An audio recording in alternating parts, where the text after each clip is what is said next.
Bienvenidos a una nueva inmersión profunda.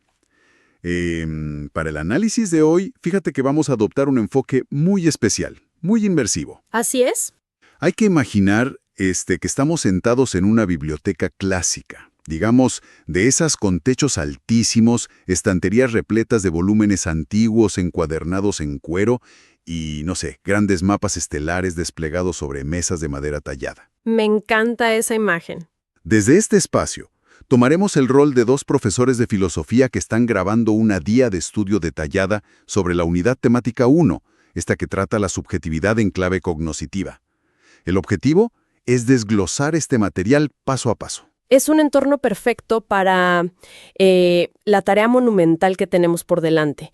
Y, bueno, antes de sumergirnos, es fundamental establecer nuestras reglas de juego, o sea, nuestras limitaciones. Claro, marcar la cancha. Exacto.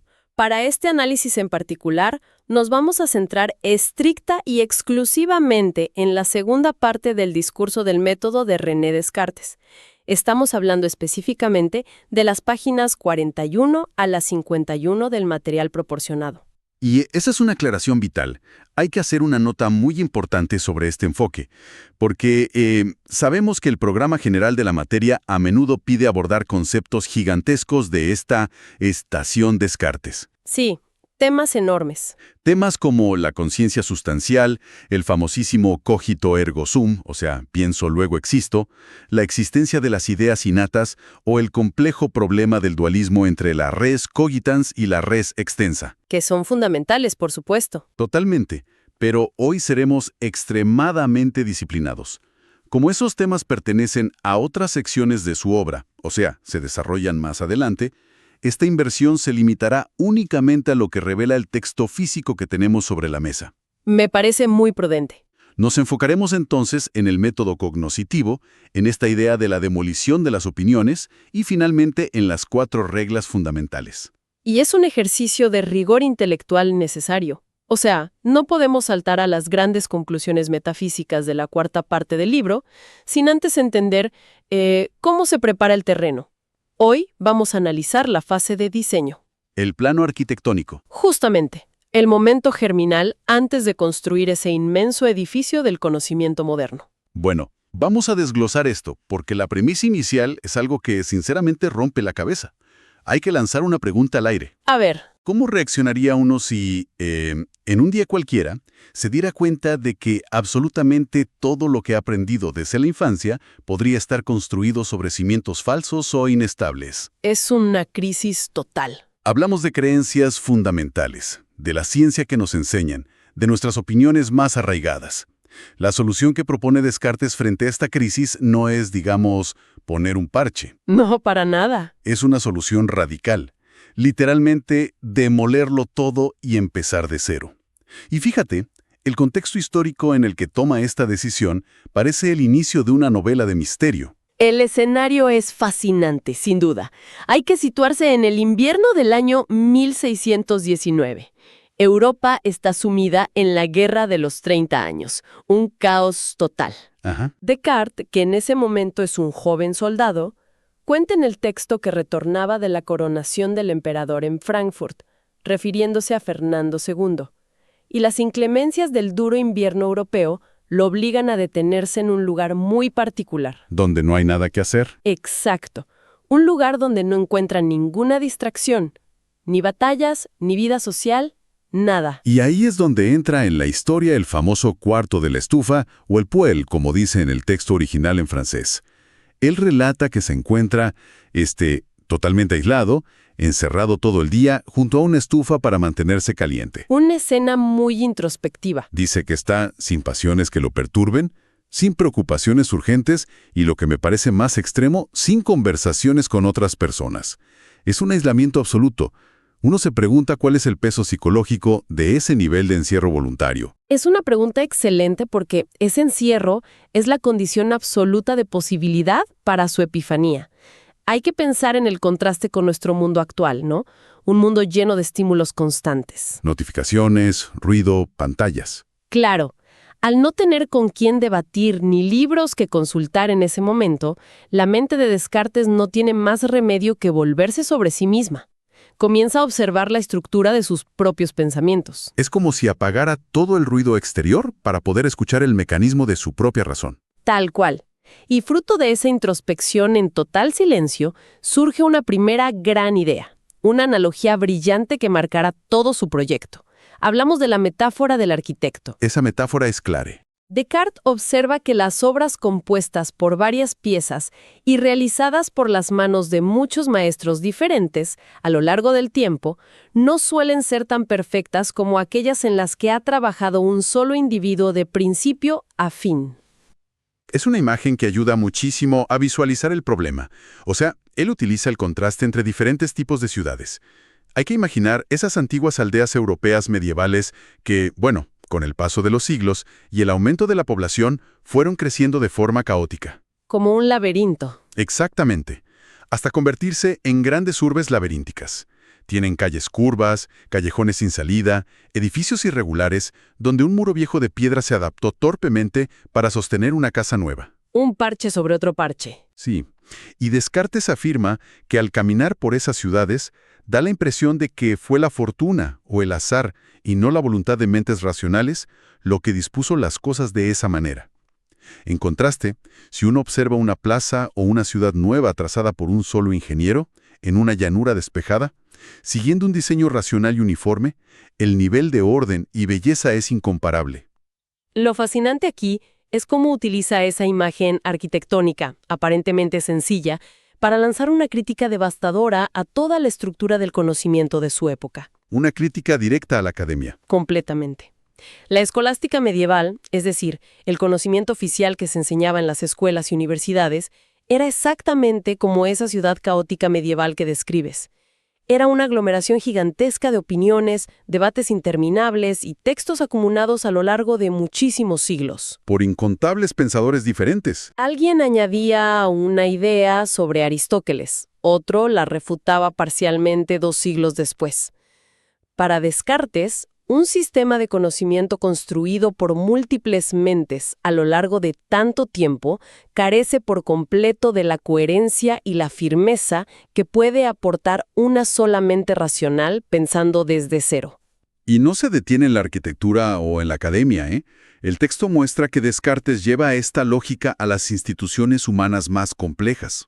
Habla, por ejemplo, de las leyes de un Estado. Ese es un salto interesante. Pone sobre la mesa el caso histórico de la antigua Esparta. Él argumenta que si Esparta fue una república tan floreciente y poderosa, no fue porque cada una de sus leyes fuera moralmente superior o buena en particular.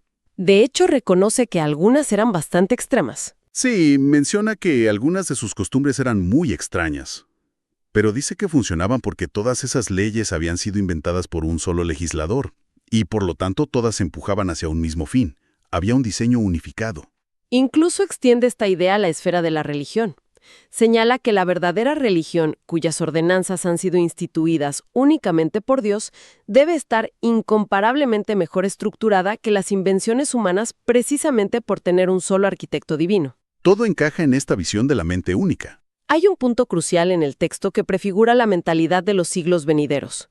Descartes declara abiertamente que confían mucho más en el razonamiento simple y natural de un hombre común con buen sentido frente a las situaciones que se le presentan en la vida que en las ciencias de los libros repletas de las opiniones probables de múltiples autores del pasado. Todo este análisis lo empuja hacia una conclusión que parece inevitable. O sea, la necesidad de una demolición total de sus creencias. Él razona que, como todos fuimos niños antes de ser adultos, durante nuestros primeros años estuvimos gobernados por nuestros apetitos naturales y por nuestros preceptores o maestros. Quienes nos guiaban, básicamente. Y aquí señala un problema grave.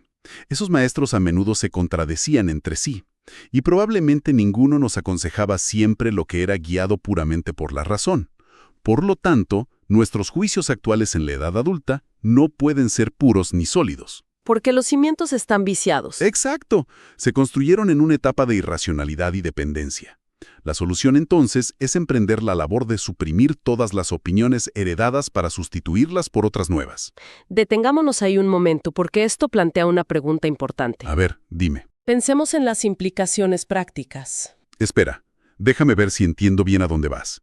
Si él propone barrer con absolutamente todo lo aprendido, ¿no es eso increíblemente peligroso a nivel social? Es decir, si cada individuo decide que las leyes, las costumbres y las ciencias de su sociedad son basura y decide demolerlas, ¿cómo no termina eso en una anarquía total? Esa es exactamente la tensión central de esta sección del texto. Y es vital observar cómo Descartes maneja ese peligro. Es una paradoja histórica fascinante. ¿En qué sentido? En que el hombre que propone la revolución epistemológica más radical de la modernidad está, al mismo tiempo, aterrorizado por la idea de una revolución política. Descartes advierte con mucha vehemencia en contra de aplicar esta actitud de demolición al Estado, a las instituciones públicas o a los sistemas educativos. Claro, y vuelve a utilizar la metáfora de la ciudad para frenar cualquier impulso revolucionario social. Argumenta que a nadie en su sano juicio se le ocurriría proponer el derribo de todas las casas de una ciudad entera, expulsando a sus habitantes solo para rehacer las calles y hacerlas más rectas y hermosas. Sería una locura logística y humana.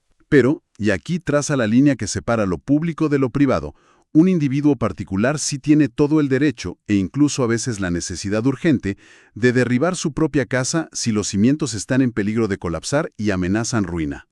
Es importante notar, informando estrictamente sobre el contenido del texto sin tomar partido alguno, que la visión de Descartes sobre las grandes instituciones de su tiempo es marcadamente conservadora. Muy conservadora. Él afirma de manera explícita que los grandes cuerpos políticos son demasiado difíciles de volver a levantar una vez que han sido derribados, y que sus caídas son necesariamente dolorosas y destructivas.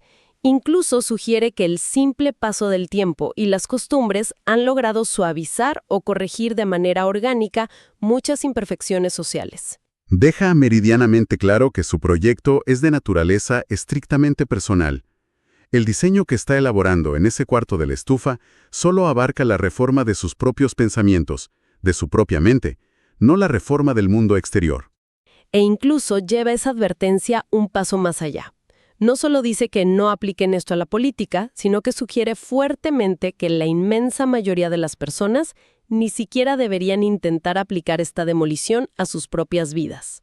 Esa es una división muy tajante que hace. Sí, divide a las mentes que no son aptas para este experimento en dos categorías. Primero, habla de los precipitados, aquellos que tienen una confianza excesiva en sí mismos, que se creen más hábiles de lo que realmente son. Los que actúan sin pensar. Descartes opina que si este tipo de personas empezaran a dudar de sus principios, se perderían para siempre vagando fuera del camino principal sin saber cómo regresar. Y en segundo lugar, menciona a los modestos. Aquellos que tienen la humildad de reconocer que otras personas pueden distinguir lo verdadero de lo falso mejor que ellos, y que por puro sentido común deberían contentarse con seguir las opiniones de esos maestros en lugar de intentar buscar verdades por sí mismos. Hay un profundo instinto de autopreservación en esas palabras. Preservación frente a la censura de la época, por supuesto, pensemos en lo que le pasó a Galileo, pero también una cautela intelectual genuina. Descartes comprende que el racionalismo puro es una herramienta peligrosamente afilada. Sin embargo, él mismo se da cuenta de que no puede encajar en ninguna de esas dos categorías. Y la razón que da es su propia experiencia vital. El texto relata que, tras salir del colegio, Descartes viajó extensamente. Fue un gran observador del mundo. Y al conocer otras culturas, descubrió asombrado que personas con opiniones completamente contrarias a las costumbres europeas no eran bárbaros o salvajes, sino que utilizaban la razón tanto o más que sus compatriotas.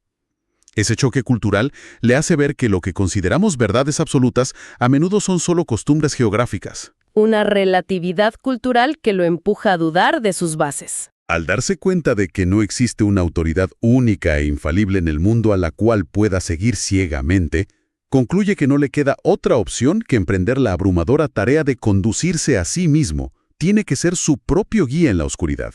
Y aquí es donde se pone realmente interesante. Porque necesita un faro. Exacto, porque si uno va a caminar solo en medio de la oscuridad total de la duda, necesita imperiosamente un buen método, una brújula en la que pueda confiar a ciegas. Tal cual, pero antes de inventar una brújula nueva, lo más lógico es revisar las herramientas que ya existen en la caja. Descartes examina la filosofía, la lógica de las escuelas, el análisis de los geómetras antiguos y el álgebra moderna, y encuentra defectos inaceptables en todas ellas. Vamos a desgranar eso. Tomemos la lógica tradicional, que estaba fuertemente influenciada por los silogismos escolares.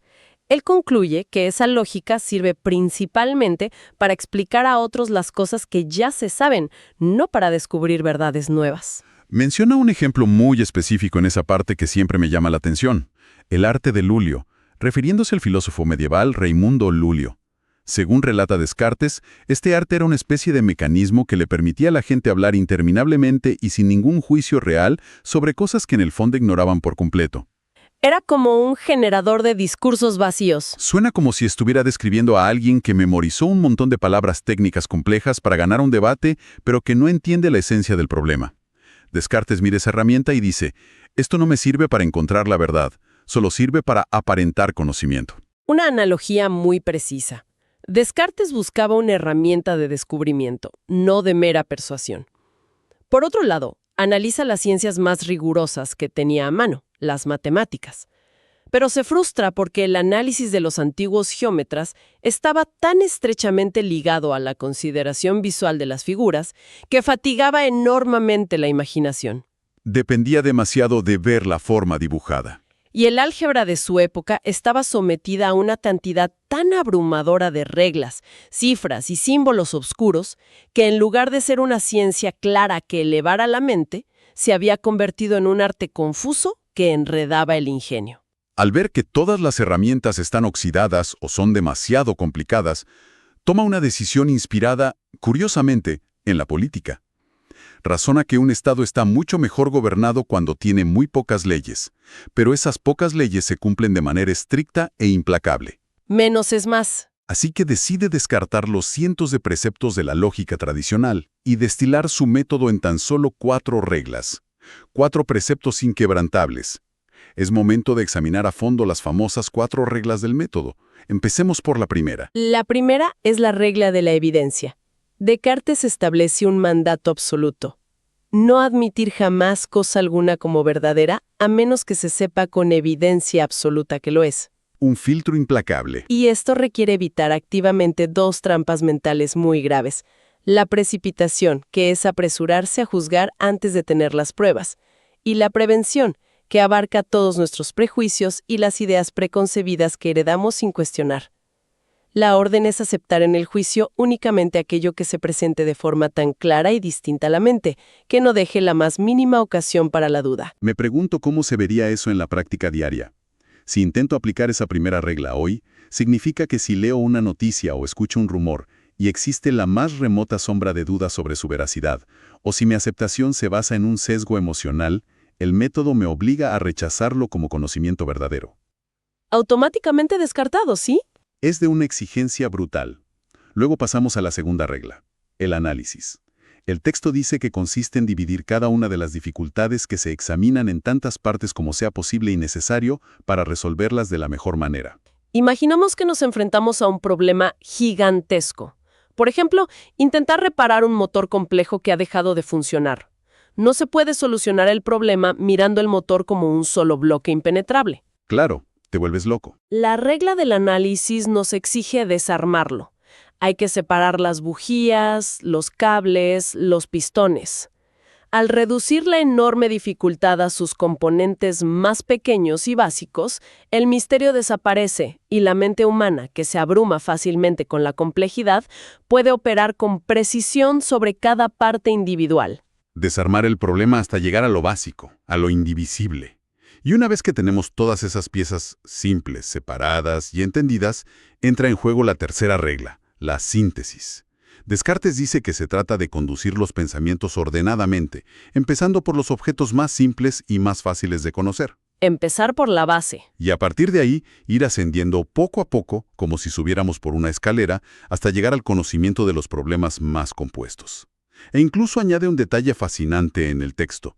Sugiere suponer un orden entre aquellos elementos que no se preceden naturalmente unos a otros. Una vez que comprobamos que cada pieza individual funciona perfectamente mediante la regla de la evidencia, empezamos a ensamblarlas de nuevo. Pero no al azar. Siguiendo un manual estricto. Conectamos la pieza A con la pieza B siguiendo un encadenamiento lógico inquebrantable, construyendo peldaño a peldaño desde lo más simple hasta lo más complejo, asegurándonos de que cada paso esté fundamentado en el paso anterior. Y finalmente, para asegurar que toda esta estructura mental no se derrumbe por un descuido, establece la cuarta regla, la enumeración. Consiste en hacer en todo momento recuentos tan integrales y revisiones tan generales que uno pueda tener la absoluta certeza de no haber omitido nada. El control de calidad final. Exacto. Es como repasar la cadena de razonamientos una y otra vez, tirando de cada eslabón para comprobar que ninguno esté suelto o roto. Que Descartes mismo confiesa en el texto. Cuenta que esas largas cadenas de razones simples y fáciles que los geómetras utilizan para llegar a sus demostraciones matemáticas más difíciles, le revelaron algo profundo. Una intuición genial. Le dieron la intuición de que todas las cosas que pueden caer bajo el conocimiento humano se siguen y se conectan unas a otras de esa misma manera lógica. Su conclusión es asombrosa, fíjate. Si uno se abstiene de aceptar como verdadero algo que no lo es, y si guardas siempre el orden necesario para deducir unas cosas de otras, simplemente no pueden existir verdades tan lejanas a las que no se llegue finalmente, ni tan ocultas que no se puedan descubrir. Es una confianza en la capacidad de la razón humana que resulta verdaderamente impactante. Marca un antes y un después. Pero Descartes no es solo un teórico de sillón que inventa reglas abstractas.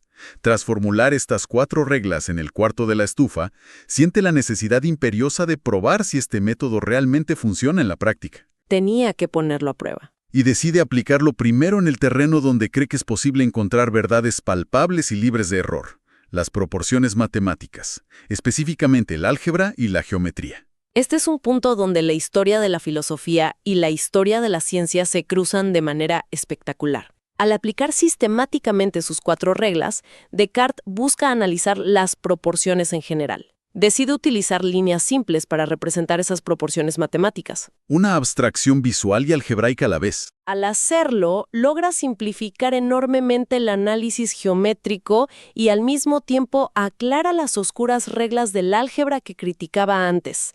Toma lo mejor de ambos mundos, corrige sus defectos mediante el método y el texto relata cómo este preciso proceso mental es el que dio nacimiento a la geometría analítica. El ritmo de sus descubrimientos en esta fase es casi increíble.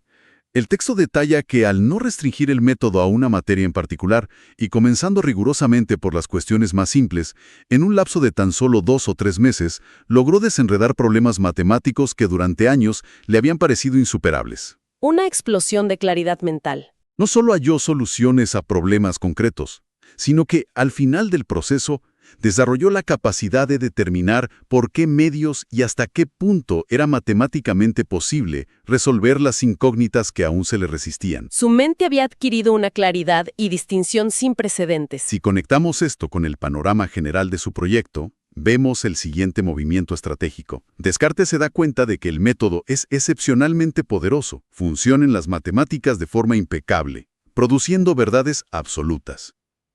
Y su gran ambición es aplicar esta misma exactitud a todas las demás ciencias de su época. ¿Todo el árbol del conocimiento? Sin embargo, al analizar la estructura de ese conocimiento, concluye que los principios fundamentales de todas las ciencias dependían necesariamente de los principios de la filosofía, porque la filosofía es la raíz. Y ahí es donde se encuentra con una pared enorme. Al dirigir su atención hacia la filosofía de su tiempo, el diagnóstico es desolador. Descartes determina que en la filosofía aún no existían principios que fueran verdaderamente ciertos e indudables.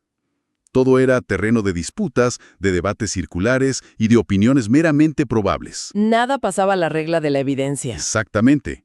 Por lo tanto, si quería que las ciencias tuvieran bases sólidas, se da cuenta de que la tarea principal, el paso fundamental antes de cualquier otro avance científico, era establecer esos principios ciertos en la filosofía misma. Ante este desafío colosal, uno esperaría que se lanzara de inmediato a aplicar su método para demoler y reconstruir la filosofía, ¿verdad? Con el impulso que traía de las matemáticas, claro. Pero es aquí donde Descartes muestra una prudencia extraordinaria. El texto nos revela un dato crucial. Durante este retiro en el cuarto de la estufa, él tiene apenas 23 años de edad. Es jovencísimo. Al hacer una evaluación honesta de sí mismo, dictamina que aún no posee la madurez necesaria para emprender una tarea tan gigantesca y de consecuencias tan graves como establecer los fundamentos de la filosofía moderna. Es una lección de paciencia espectacular. En lugar de dejarse llevar por la precipitación que tanto critica en su primera regla, decide postergar el proyecto de la filosofía. Establece un plan de acción a largo plazo. Se prepara metódicamente. Determina que debe esperar hasta alcanzar una edad más madura, y que mientras tanto debe dedicar tiempo a arrancar de su mente las viejas opiniones erróneas, acumular experiencias vitales diversas que sirvan de materia prima para sus reflexiones, y sobre todo, ejercitarse constantemente en su método matemático para afianzarlo en su forma de pensar. Es un hombre afilando y preparando meticulosamente sus herramientas antes de empezar a cavar los cimientos de su gran obra. Y es precisamente en este punto de maduración y planificación estratégica donde culmina la segunda parte de nuestro material de estudio. Ha sido un recorrido verdaderamente exhaustivo. Hemos visto cómo una crisis sobre la validez del conocimiento heredado lleva a un aislamiento radical en medio del invierno.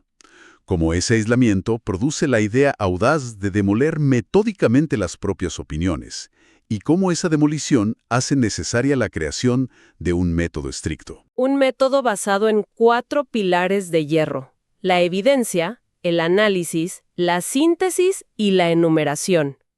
Culminando, como bien decías, en una paciencia metódica antes de abordar los problemas más grandes de la filosofía. Entonces, ¿qué significa todo esto para quienes nos escuchan hoy? Porque podría parecer solo historia antigua. Es una pregunta central. Más allá de ser un documento histórico fundacional, la lectura atenta de estas páginas nos entrega una verdadera arquitectura mental de supervivencia. El famoso cuarto de la estufa representa hoy más que nunca el valor indispensable de detenerse. Un refugio cognitivo. Vivimos en una época donde el volumen de información y de opiniones contradictorias que recibimos a través de pantallas es vertiginoso. El ejercicio que propone Descartes de aislarse del ruido exterior para evaluar con extrema crudeza los cimientos de lo que creemos saber es un antídoto potente contra la confusión moderna. Es un llamado muy diligente a dejar de ser receptores pasivos de las creencias que flotan en nuestro entorno. El texto nos impulsa a convertirnos en arquitectos activos de nuestro propio entendimiento, enseñándonos a no dejarnos abrumar por problemas inmensos, sino a tener la disciplina de dividirlos en partes pequeñas. Aplicando siempre ese filtro severo que solo deje pasar lo que se nos presente con total claridad y distinción. Y para cerrar esta sesión, creo que hay un pensamiento provocativo que surge naturalmente de este análisis, algo para llevarse y reflexionar en solitario. Déjame plantearlo. Si uno tuviera que replicar el experimento de Descartes hoy en día, encerrándose en un cuarto con estufa puramente digital, me refiero a desconectar absolutamente todos los algoritmos, apagar las notificaciones y silenciar las opiniones de las redes sociales por completo. Un aislamiento moderno. Bajo esas condiciones, ¿qué creencia moderna fundamental sobreviviría verdaderamente intacta a la despiadada regla de la evidencia absoluta propuesta por Descartes?